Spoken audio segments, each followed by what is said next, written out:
Good morning, everybody. And Elevate Textiles is made up now of American Eford, A&E Thread, and Cone Denim, and Burlington Textiles, Burlington Industries, and we have some folks here from there. And we have been coming for a lot of years and just have gotten so much from the conference and have taken the ideas home, and a lot of the things that we're doing started here, and we learned them here. And one of those was our journey in data analytics.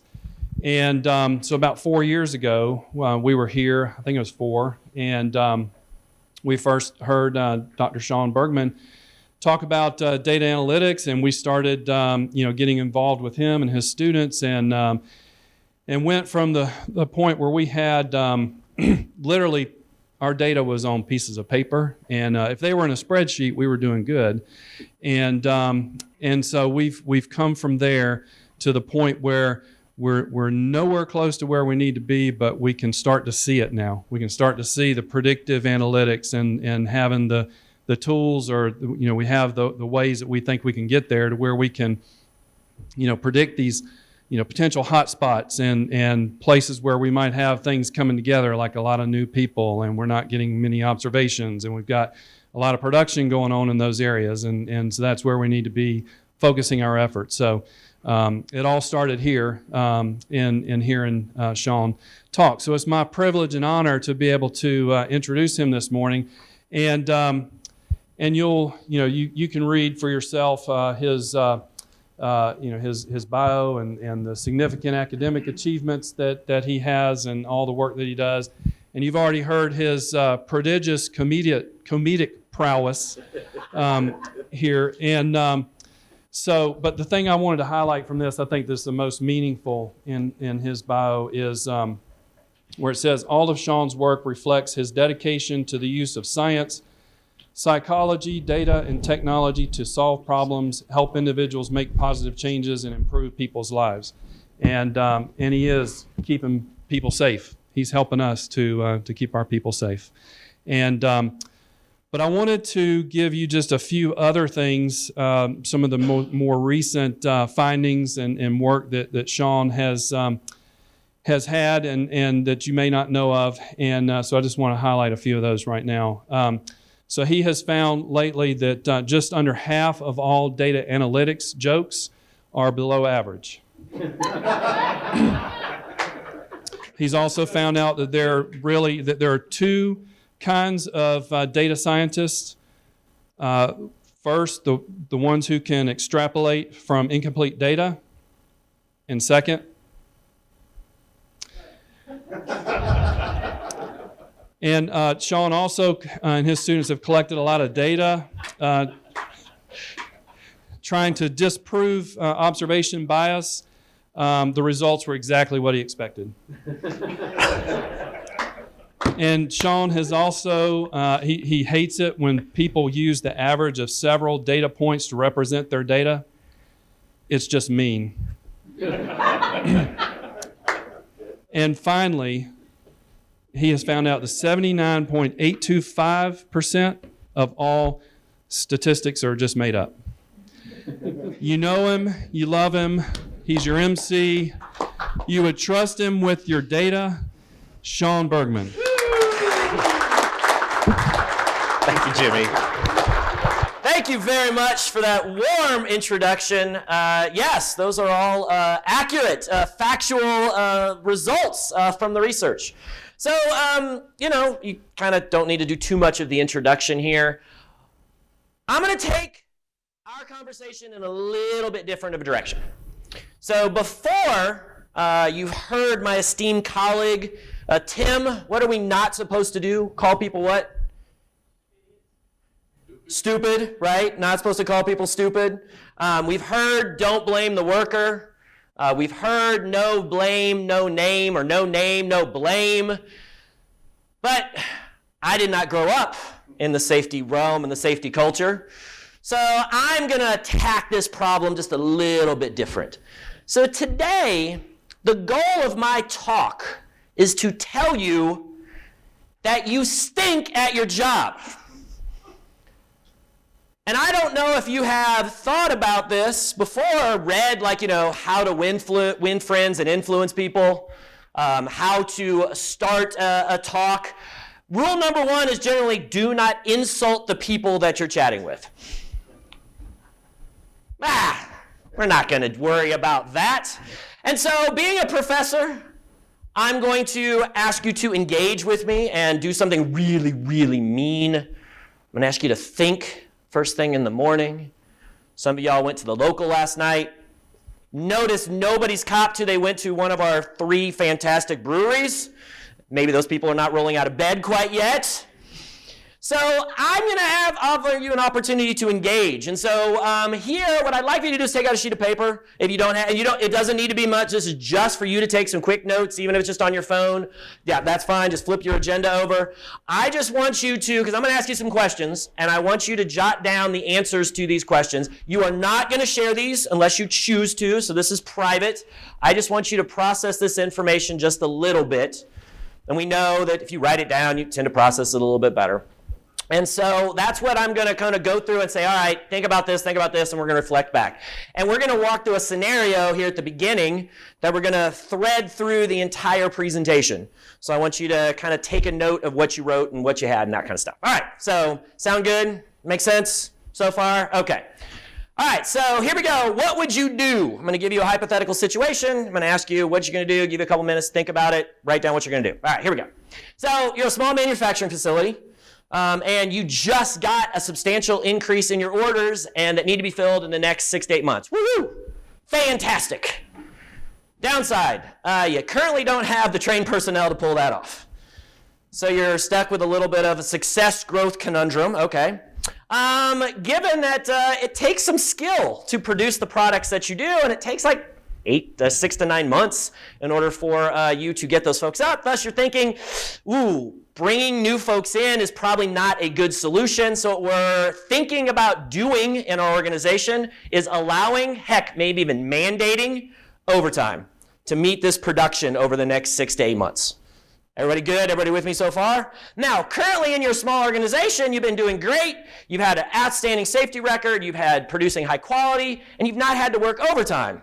So you're a little concerned about the effects that the overtime, even forcing the overtime, is going to have on your workers, the safety, the product quality. However, this is a substantial increase in our bottom line. This could really set our small business up for some success. So the simple question is, what would you do? So take a quick second and just jot down a little bit about how would you go about meeting this demand. And I'm not going to give you a whole lot of time, but just jot down something. Just put some notes down about what you think you would do. Currently, what we're thinking about is some overtime. Kind of where would we go with that?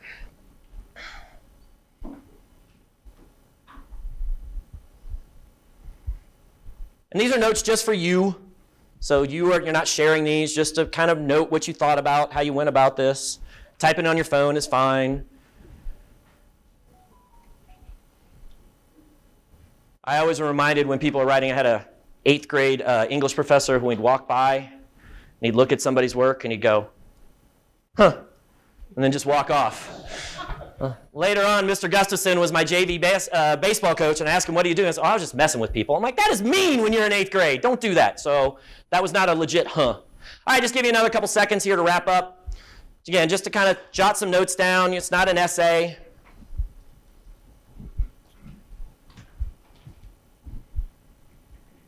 All right, we good? Close? Seeing some head nods. Thank you for some visual. Yeah, I'm good. All right. Thumbs up over there. Okay, good enough. We got the information. All right. Well, ladies and gentlemen, I hate to tell you, but that's wrong. And using my favorite character from a sitcom, Dr. Cox from Scrub, that's not just wrong, that is... Wrong, wrong, wrong, wrong. Wrong, wrong, wrong, wrong. You're wrong, you're wrong, you're wrong. And so now to kind of deflect from okay, this guy told me I stink at my job and I'm wrong after he asked me a question. I'm going to show you lovely pictures of my graduate students who helped me put all this together. So deflecting, right? So you're probably asking yourself, all right, seriously, who is this guy? So as you all know, professor of psychology, all that kind of stuff. What you don't know is huge data geek and nerd. And so I'm going to walk you through a couple things today using that scenario. So when we're done today, we're going to hopefully appreciate why experience and past performance are not going to help you moving forward. You all know the world is changing really fast. Your past experience? Overrated. We're going to talk about why. Next, we're going to talk a little bit more about a complete decision-making approach and how you can improve some of your outcomes. And then finally, I'm going to tell you the difference between experience and expertise and how to turn that experience that is not quite as helpful as you want it to be into expertise that is useful. All right, so let's start off with the first part about that past experience piece. All right, so everybody remember like 30 seconds ago when I told you were wrong and you stunk at your job? Remember the stuff you wanted to throw at me when all that happened? Yeah, now I can see I went from ha ha ha to like stone faces in here. They're like, all right, I'm going to control, breathe, deep breathing. Ladies and gentlemen, I have no stinking idea what answers you gave, and I have no stinking idea if the answers you gave me are right or wrong. That is not what I'm talking about. What I'm referring to is I can tell you your process that you used to get to that decision was incomplete and was flawed. How do I know that that is the case? You all are what? Human beings. And by nature, human beings are flawed, imperfect processes of information. It's not our fault. This is the way we're built. The talk last year, we talked about System 1 and System 2 thinking and about how evolutionarily speaking, we run through a bunch of mental shortcuts in order to make sense out of the world, which is great. But it also means that when we come up to really, really complicated problems where we don't need to act in an instant, we still default to that systems of thinking. And so we still shortcut to get to a really, really quick decision. So that decision-making process you went through, incomplete. And when you go through an incomplete process, you get unreliable outcomes and outcome and results. How many times have you heard in this conference, hey, we're not worried about the injuries as much, we're worried about the process that gets us to keeping people safe. Same exact principle applies here for your decision making. Don't focus on the process. No, don't focus on the outcome. Focus on your process. And so what you did, whether you knew it or not, is you went through this process to make a decision.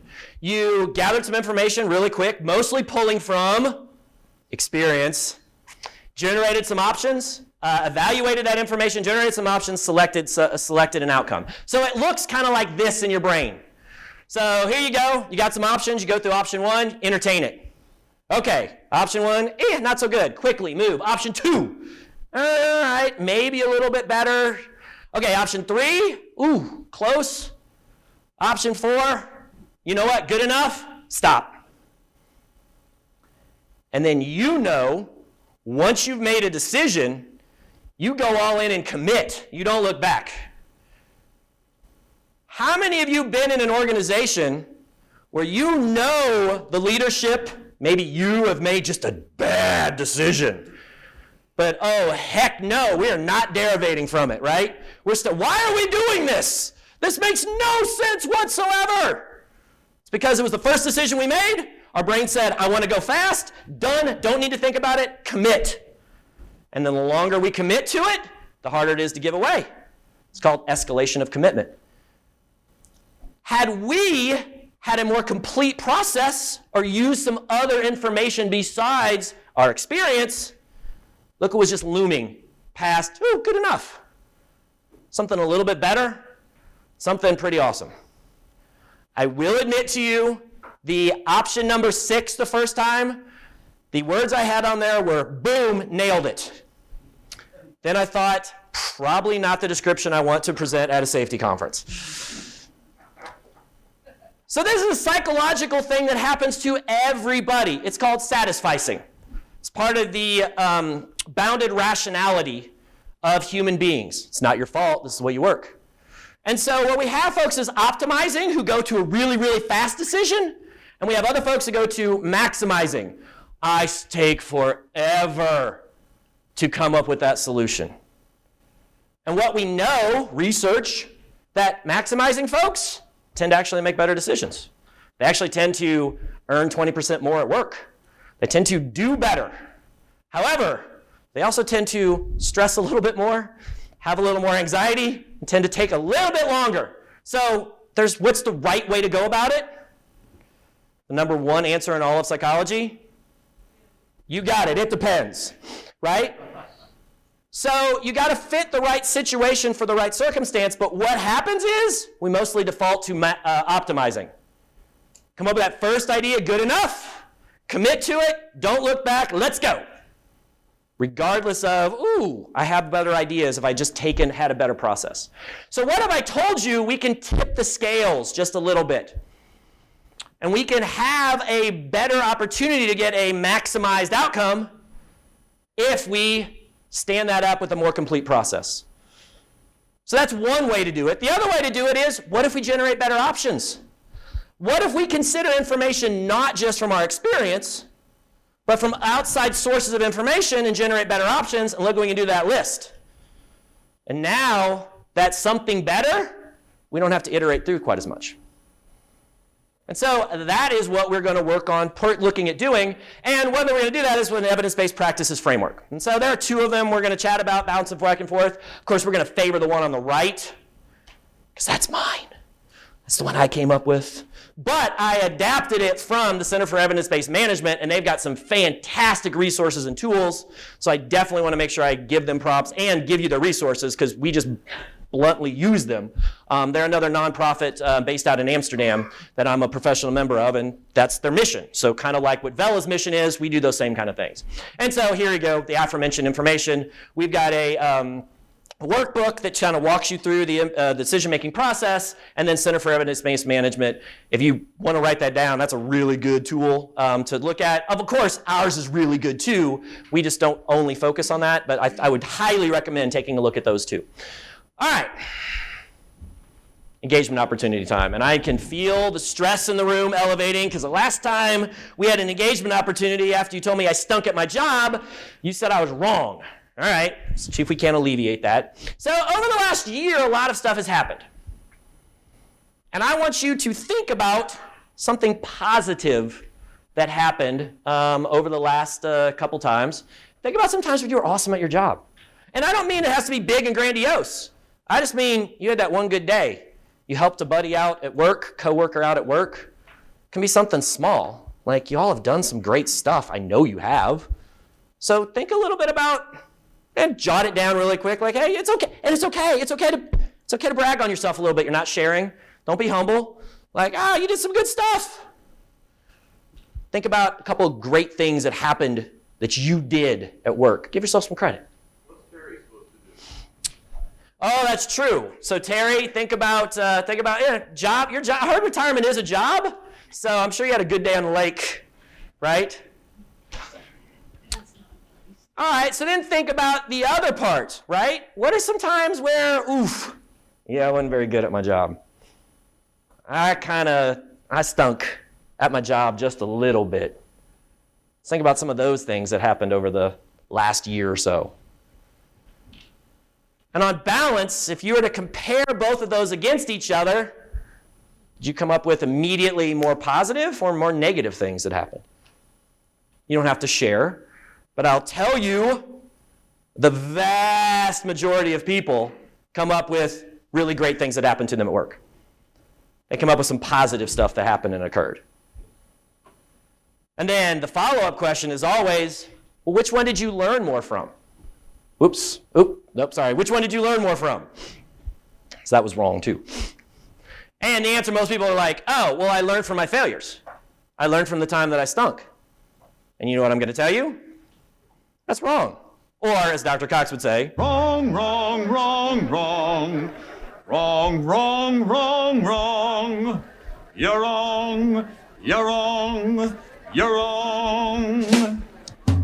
And I went from this lovable guy telling jokes to this jackwagon that's telling you that you stink at your job and you can't learn stuff and you're wrong.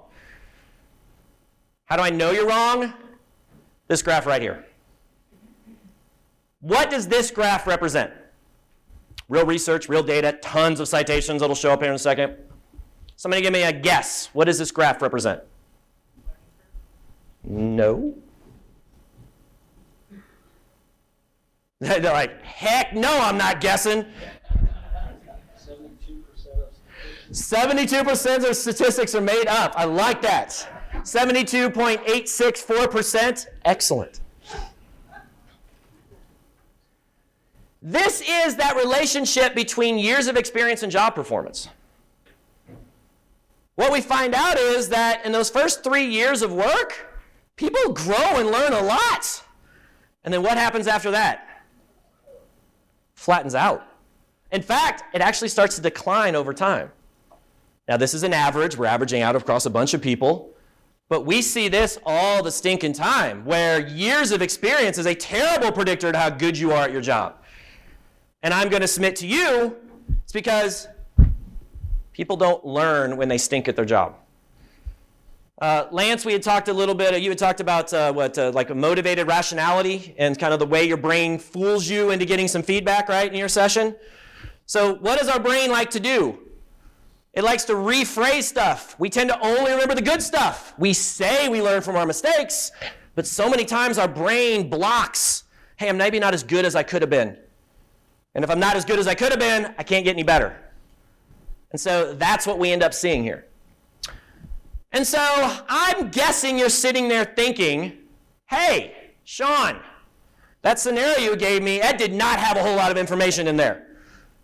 That was cheap and dirty, and you didn't give me a chance to get that answer right. You sound like my frickin' students. You're possibly thinking, Shawn, you don't understand everything. That's great, Shawn. It's a good slide. It looks pretty.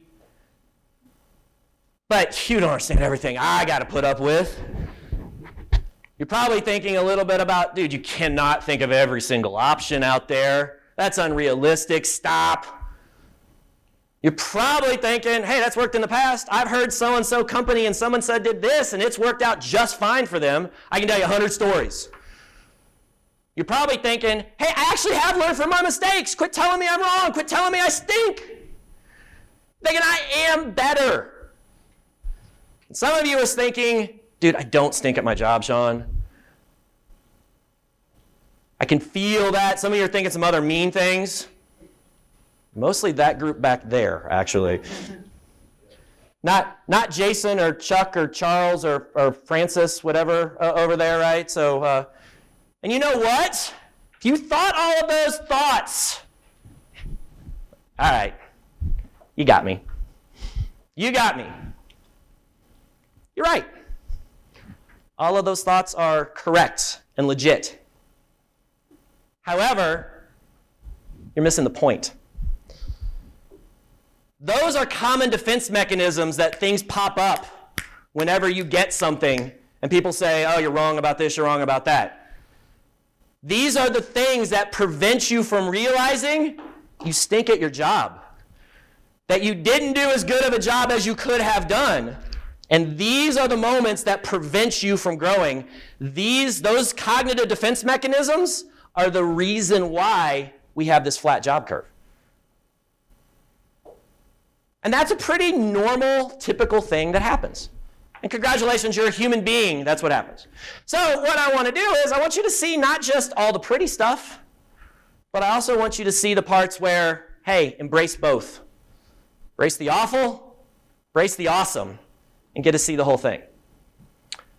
Denise, what was your quote that you had in your about arrogance? Arrogance is strong, but humility is weak. Right? So don't let your ego kind of get in the way of doing this. Make sure you see the whole picture and see what you're going to do.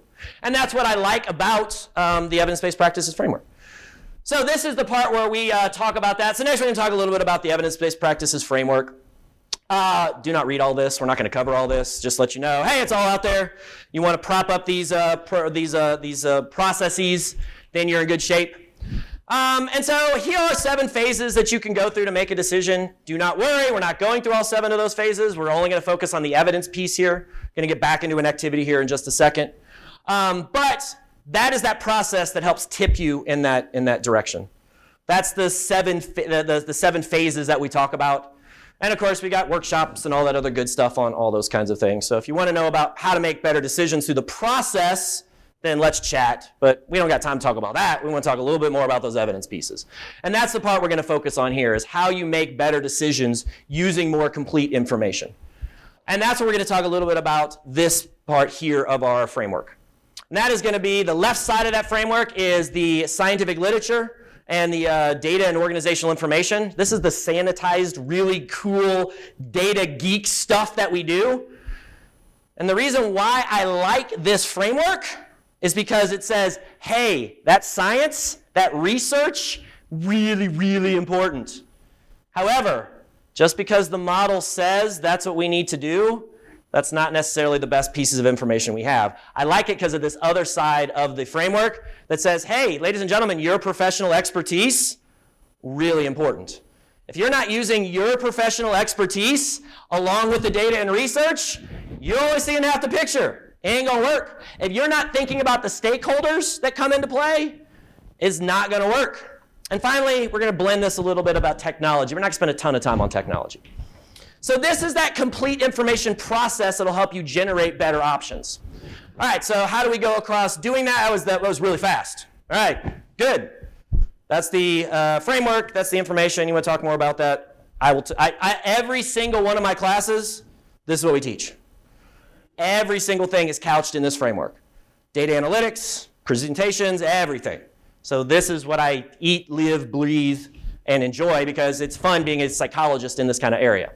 All right, so let's understand the difference between expertise and experience. Oh, geez. I blame Corey, one of my grad students, for pretty much everything that happened. So I didn't realize Corey gave us another engagement opportunity. So, all right, that's fine. This one I do want you to, sorry, before I get to that. So, experience. How many times have you all seen it on a job ad? Said, 5 years of experience required. Have said, and how many of you when you're younger were like, what the? I don't have 5 years of experience. I'm only 22, 23. I'm 18. So, according to LinkedIn, how many times in the last 8 years has experience been listed as a sought-after characteristic? How many times in the last 8 years has experience been listed as a sought-after characteristic? 8 times. Okay, we'll give you a range, 6 to 7. All right, geez, a couple times, 1 time, never. How many of y'all think experience has been ever listed as a characteristic that LinkedIn says, yeah, this is what employers are seeking? The answer is never. Experience has never been a sought-after characteristic of any employee. We want skills. We want information. We want expertise. We don't want experience. As an HR person, I know experience is a terrible surrogate for what do you know and what you can do. Because you might have had your job for 20 years, and guess what? You might have sucked at it for 20 years. I'm not going to be like Tim and start calling out the people that would suck at their job for 20 years, but you know that person in your organization that you're like, how in the heck do they keep their job? You all know this person. No name, no blame. That's why we're not giving names. You know this person. As I can tell from the reaction on your face, yes, I do. I know this person. That's why we don't do experience. Because experience doesn't equal expertise. Experience is just, hey, I had a practical interaction with things that happened. It doesn't mean I learned a dang thing. Expertise is, hey, I know stuff. I learned. I have knowledge. I have skills. I can do things. Those of you who are young should be like, you old people are doing more like this, or Terry, that was cheap. I am sorry. Oh, that feels. That was your best joke? That was That was your best joke. That was a new low. I agree, Denise. That was bad. I stunk at my job there. That was not good. That was not fair. I mean, it wasn't as bad as Tim forgetting what school Michael went to. But yeah, that was cheap. All right. So experience is a necessary but insufficient thing for some stuff. All right. I knew this one was coming. All right. What's that thing that you did one time that you're never going to do again? Okay. Get married? All right. I was going to ask for some suggestions. I'm going to tell you mine, so this isn't going to be like you just tell and I don't give you back. So give me that thing you did one time that you're like, I ain't doing that again. I'll give you a hint of one of mine, but cheap tequila. Yeah, I'm never doing that again. Never doing that again. College, lost a sweatshirt because of that. Evidently, that's a thing that girls take the next day or something. Like, yeah, I ain't doing that. Heck no, that was my favorite. That was my test-taking sweatshirt. A geek. I'm a geek, ladies and gentlemen. Yeah, cheap tequila. Not doing that again. What's some other things you did that one time and you ain't doing that again? What you got? Do what? Eating the fruit out of the moonshine? Okay, yeah. Seems like a great idea, especially if you get down to the bottom there and, yeah, immediately regret that decision, right? Yeah. Huh? That's the best part? See, everybody has a different experience. That's good. Other people are like, I love cheap tequila. And by the way, somebody returned my sweatshirt. All right. This one I learned as a little kid. I don't know why I thought this was a good idea, but I distinctly remember in my living room, Mom and Dad's house, I was like, oh yeah. Yeah, don't do that, by the way. Don't do that, by the way. And then at the aforementioned cheap tequila. All right, so what happens when you learn from your experience? Well, most of the time, your actions have a direct link to your outcomes. And most of the time, there's a time frame that's pretty close. But the biggest reason why you learn from your experience, there's feedback. There's something to tell you, hey, don't do that. Oh, hey, do that. But now notice, you've got to be able to be aware that your outcome, stinky. Because if you're I'm not paying attention to my outcome, I don't need to learn, I don't need to get feedback on it. I don't know about you, but most of my decisions, they come really far apart. And my action to the outcome, it's not a straightforward line. And going back to our example about the overtime, what do you do? Well, there's a lot of things. It's not just your decision that went in there. There's a bunch of other stuff that happens. And then what is missing on the bottom part of this graphic? Cheap tequila. You were everywhere. Do what? I was everywhere. That was good. I like that. Cheap tequila. That's why that line doesn't go straight. What's missing on the bottom part? Feedback. There's no feedback loop here. That's pretty common in work.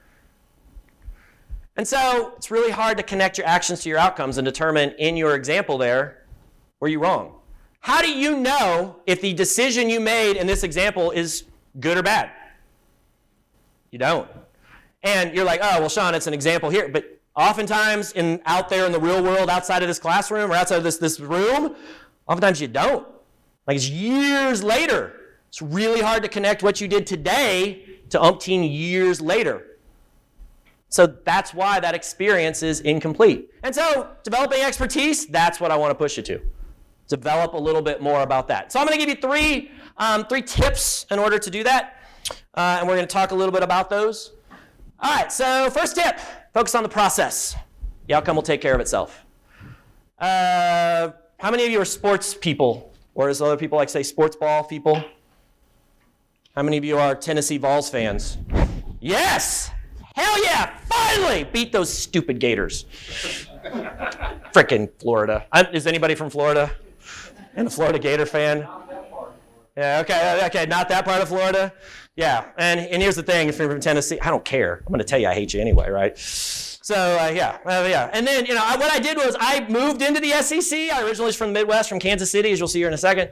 And so I moved. I didn't experience college football until I got to the SEC. And then I realized, you know how hard it is to be an SEC fan? Because, most time you're a college fan, right? We talked with the Michigan folks here, right? You got Michigan, you got Ohio, Michigan State, you got Ohio State, right? Those are your two rivals, right? Two. SEC, you gotta hate a lot of schools, right? Like we don't like Alabama, we don't like Florida, we don't like Georgia, we have a beef with South Carolina, we beat up on Vanderbilt every year, but some reason we don't like them either. So yeah, it's tough to be an SEC fan. And so, but think about any good athletes. What do they all talk about? What do the best coaches preach? Do they preach winning? Practice, preparation, process. You were wrong before in that because you had an incomplete process. And when you have an incomplete process, you have unreliable outcomes. And you all have seen this in manufacturing. You've seen this in if we do something different every single time, the product's going to look different.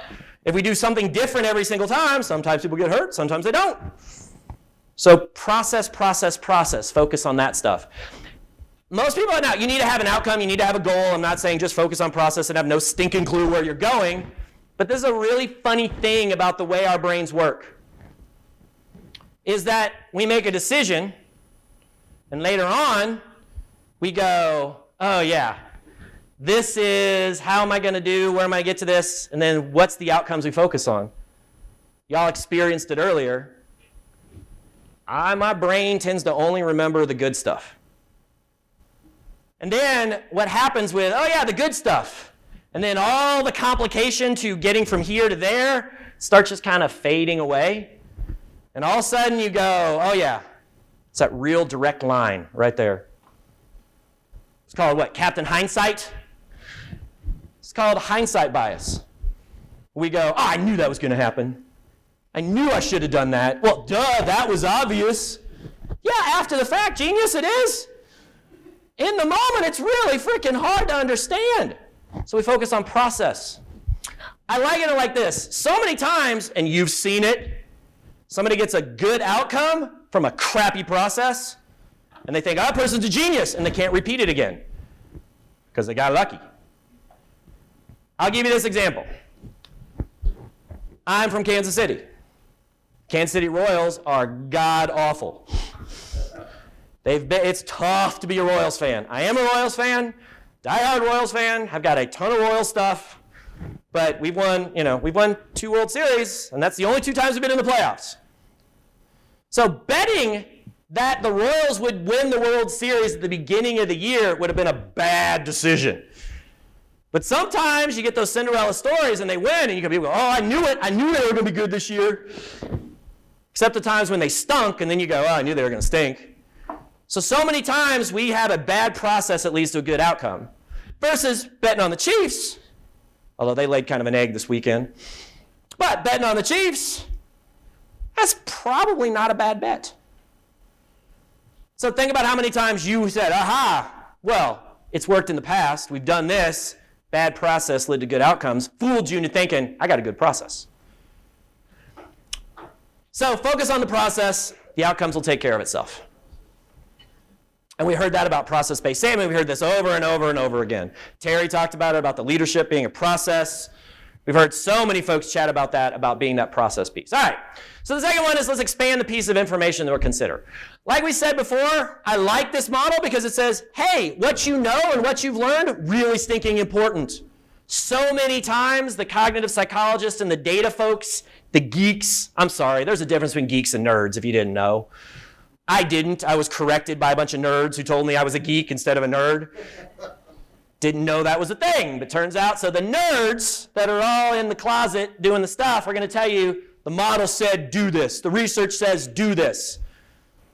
But your experience, your expertise, your knowledge definitely needs to come into play. But what I want to do is I want to expand the part that you see from seeing just pulling from my experience and expanding that out to seeing everything else. And that's what we're going to go through and talk about this. And that's why I like the evidence-based practices framework. It tells you explicitly, get new information, acquire it, aggregate it all together. It's a whole process to go through and do it, and it actually is really easy. Except that's not the way our brains are hardwired.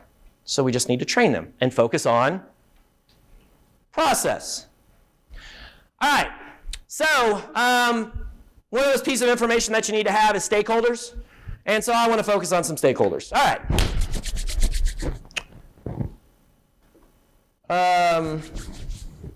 Corey, would you mind coming up here and joining me?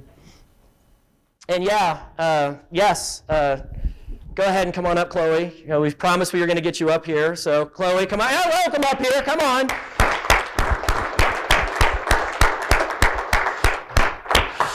You thought Stephen was kidding, right? So, all right. Yeah. Okay. All right. So I'm going to do something here. It's going to be like okay. So I'm going to show you something. Okay. And then I want you to tell me what you see.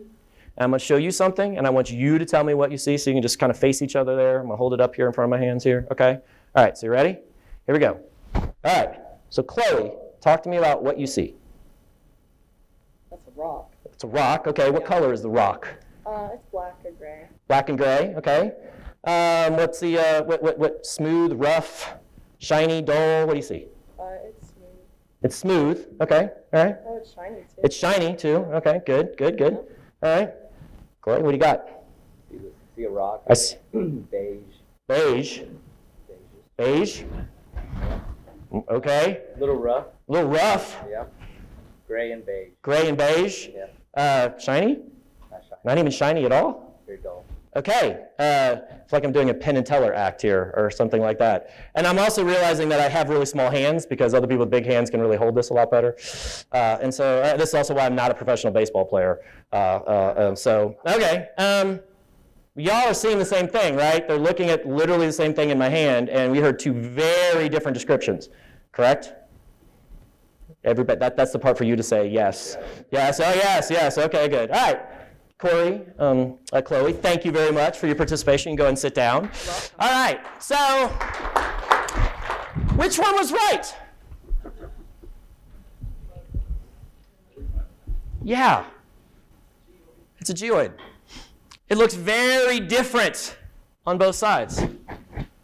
Think about that overtime hours production thing that you were looking at before. You saw it from this perspective. Who saw it from this perspective? Heck, who saw it from this perspective or this perspective? Like you, through no fault of your own, you have one perspective. I want to broaden that by talking about how to use other pieces of information and evidence, but you need to pull in other stakeholders. How many times have you already said, we said the smartest people in this room are the folks who are working on the front lines. They see stuff we just simply cannot. And now it's really hard to come up with that. I'm not going to walk you through all those details, but look, there's a process to go through that. That's great, I should talk to my stakeholders. How do I do that? You know, there's a process to go through, and it's not really all that complicated. Not going to spend a ton of time talking about it, but this is definitely in the Center for Evidence-Based Management stuff. Oh, how to get some input from stakeholders, all up and down the food chain, how to prioritize them, how to talk to them.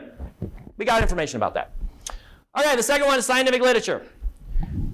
When you all were going through the process of deciding how are you going to meet the production demands, how many of you thought, ooh, I know that research article? Yeah, no, you didn't. Again, an incomplete process. Y'all are not the first people that have thought about this.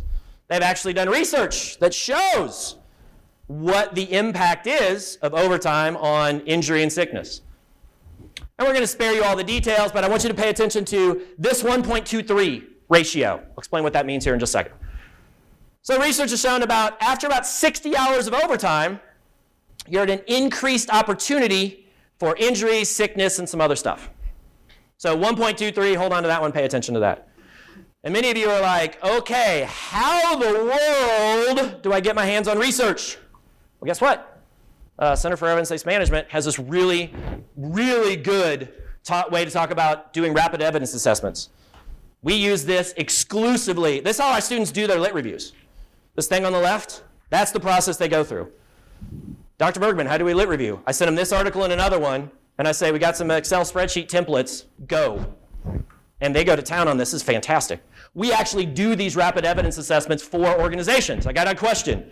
Help me synthesize the research. Boom, we do those, put those together. All right, so organizational data. Your research is great, but how many of you, when you were going through your process about how do I increase, thought, I'm going to look at my data and take a look at what that looks like?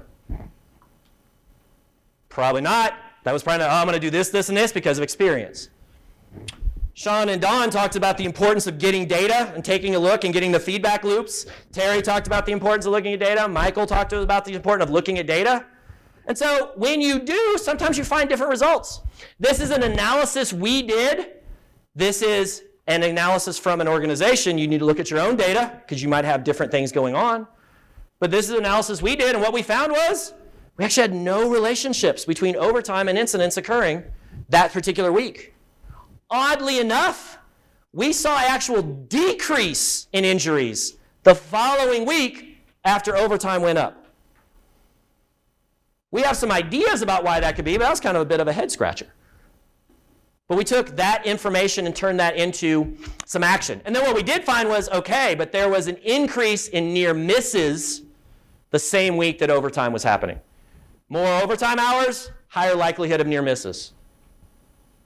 And so we turn that into, all right, does anybody understand odds ratios? None of my data nerds are in here wanting to say that I understand odds ratios and hazard ratios. That's okay. I get confused on it, and I stink and teach this stuff. So we turn it into something that hopefully makes a little more sense, right? So here is if you had 0 overtime hours, you found about 11.5 near misses in a week. We analyzed data from like 3 or 4 years from this particular organization. And that went up to about 12% if 10 hours of overtime, went up to about 12.8, and went up to about 13 if you did 30 hours of overtime. What was that number I asked you to remember, hold on to in your head from the research? 1.23. At 60 hours of overtime would equate to 60 hours total worked a week would equate to how many hours of overtime? Good. You carried the 9? It's a math joke, ladies and gentlemen. Math jokes are not funny, by the way. Unlike my jokes and Jimmy's jokes, those are hilarious. And what we found here was, okay, we're actually doing better than the research. So based on this, you know what? I now know how much of an increase in hazards I would potentially be introducing by introducing, what if I only go to 10 hours of overtime a week? Let's do some math. Let's figure out if that would work. Still keep people safe enough, find that right balance to make our ends meet. How many of y'all thought about pulling information from the research and your own data?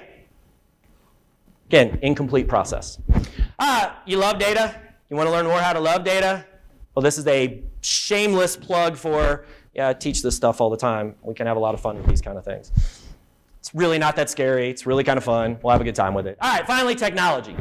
So how can technology help with the search? I'm not going to spend a ton of time on this. This is an open source article. And so it is like, hey, how do I use technology to get better data to make decisions? So you can take a look at that. All right. There is expand your perspectives. So finally, let's get some feedback. Adjust your approach. Practice, practice, practice. Remember this big old ugly mess? What if we shorten the life cycle? What if we put some metrics in place and say halfway through the process, let's get some data, let's take a look, see how we're doing. Again, Don and Michael, you talked about this all the time when you said, we look at the data all the time, see how we're doing on our process and moving along. And we do a couple of those check-ins as we move throughout the process. And at the end of it, oh my goodness, look what we just did. An ugly mess of stuff we turn into multiple feedback points where we could make adjustments throughout that process. So we went from, I don't know what to do, to, hey, I can actually help. And one of the things I like about it is that's built into the evidence-based practices framework. So you do it automatically, just becomes second nature. For example, I know how many, okay, first of all, let me ask you a question. Not right or wrong, this one. How many of y'all love getting feedback? How many of y'all are like, yeah. I mean, when I do great, I want to hear that. When I stink at my job, Well, guess what? I hate getting feedback. I'm the person preaching to give you feedback. You know, the worst day of my frickin' semester is when I get my evaluations. Because I don't want to know. Again, I don't smell. I don't smell. I know I don't smell. But how do I get better? I get feedback. I look at it anyway.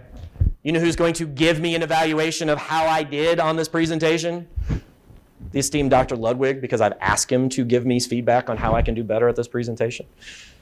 I don't want to hear it, because I don't want to hear the places I didn't do so great, but I want to get better, so I'm going to ask. So practice what you preach. It's not a fun process, but it becomes second nature. You just get built in. I'm constantly asking for it because I believe in the evidence-based practices approach. All right, so then the last thing is I'm going to give you a bonus tip, because that was a lot. That's a lot of information, a lot of stuff to drink in. And many of you are going, all right. You know what? Here are the top 10 reasons I'm going to start doing that tomorrow. Dawn, right? We're going to start doing good for our diets and working out tomorrow. We had this conversation at dinner. Yeah, exactly. Get right on that. So here is the top 10 reasons to procrastinate turning your experience into expertise.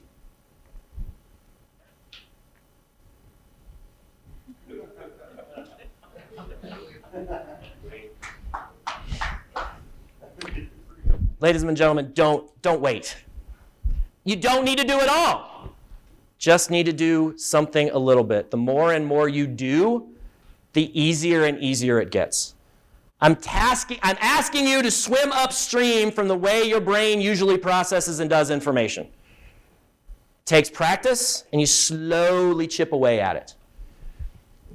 And so, there you go. We went over all of those, which is nice. We started out with talking about how you're wrong. So now take a look back at your answer that you jotted down. And think about, after just a really quick talk through about here's some evidence, here's some information, here are some different perspectives that we could have taken a look at. How much different now is that answer you would have wrote down than it was a mere not even 45 minutes ago? It's a little different now. And if you automate that and you just get in the practice and habit of doing it, you're going to get better and better solutions. And so I started this talk with saying, I want you to stink at your job. Well, that is not entirely accurate. I don't want you to stink at your job. I really don't want you to stink at your job. I really want you to appreciate when you're not doing as well as you can so you can get the right feedback, so that you can get better and maximize your talents and skills. That's not nearly as sexy as a title. But that's what I want. That's what I truly want. I don't really think y'all stink at your job. You're here. You're learning. But hopefully you felt the inherent, whoa, Shawn. Sorry, Dr. frickin' Bergman. This is not the way my brain works. Damn it, that was cheap. I don't stink at my job. Congratulations, you fall into the trap that all human beings fall into. Those defense mechanisms come in, they pop up, we don't get the feedback we need, and our job curve gets flat. I don't want your job curve to get flat. So I'm going to leave you with this evidence-based practices framework and why I love it, and I think it's complete. It is missing something. So I want to leave you with just a touch of inspiration to why you should go through this effort and energy to do this. There's one other thing you need in order to make better decisions, to push, change the world, keep people safe. And that's heart. It takes courage to admit, I don't know everything. It takes conviction to say, I want to get better and I want to hear the parts where I don't smell so good. It takes work to fight against the way our brain naturally processes information and expand our horizons. As my evidence of that, I'm going to introduce you to my parents. So my parents are awesome. Everybody's parents are awesome. My parents are really awesome. I'm primarily going to focus on my dad. The reason will become evident hopefully here very, very soon. So my dad had a tremendous impact on this world. This man, self-proclaimed person, pretty successful for a stupid person who didn't know what they were doing. And oh my gosh, I look back at the impact he had in this world, Little League coaching. Not only did my dad start coaching T-ball, he actually took the league over because it was not running very well. Dad didn't know a dang thing about soccer. But guess what? His 2 kids wanted to play soccer. So they went to the library. He and his best friend checked out a book on how to coach soccer. And guess what? Soccer coaches they became. My dad taught so many students. Basketball was his passion. So many students basketball. Heck, again, ran the league, did all of those things. Once we grew up, Dad was always volunteering at the church, doing something for someone somewhere. He got involved in community theater and had a blast doing that. I will love to brag. Dad was an award-winning actor in the community theater in Kansas City. And then just the tremendous impact he had on his friends, his family, everybody else. I tell you about my dad because how many people had a really crappy 2020? 2020 sucked. My 2020 started off great. My last nephew was born, January 2nd, 2020. We were there, got to hold him, all that cool stuff. And then hit the fan on the 3rd when I got this text message from my sister. She sent this text message because this is what we found in my dad's head. And those of you who are not neuroimmunologists or know how to read a CAT scan, those big, huge white things are not supposed to be there. It's called a glioblastoma. It is a rare but really aggressive brain tumor. And so our life kind of took a turn in 2020. But we banded and we came together. We started out acting against cancer. My sister. My sister started out acting against cancer. And it was hard work.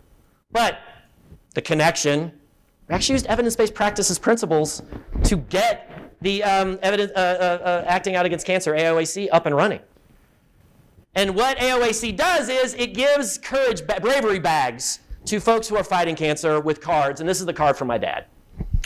And this is the thing that Dad said all the time was, dude, you keep fighting. You keep working. My dad, self-proclaimed not a smart person, always worked his ass off. Always was trying to help people and do better. So I've shown you a bunch of graphs so far today. I'm going to show you this last one here. So this is the typical symptom progression for somebody who is a GBM.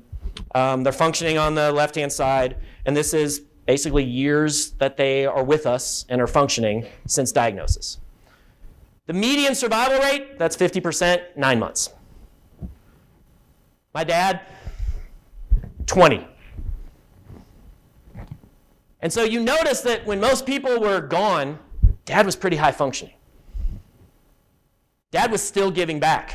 Dad was coaching my sister on how to set up AOAC, constantly giving us advice, wanting to get out to the church, wanting to go to the plays. It was COVID. He was in chemo. Shouldn't be leaving the house. It takes heart, and it takes courage, and it takes conviction. He worked his butt off. Barely could walk, still going to the gym.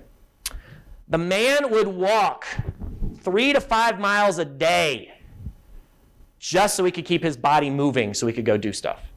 And had a sense of humor about it. That was the jacket that he wore. And the thing that my dad always loved, he loved this graphic here, and that is don't give up. This is 5.5 weeks before he passed away. In a wheelchair, working with my mom, who is a badass, by the way, doing exercises and helping.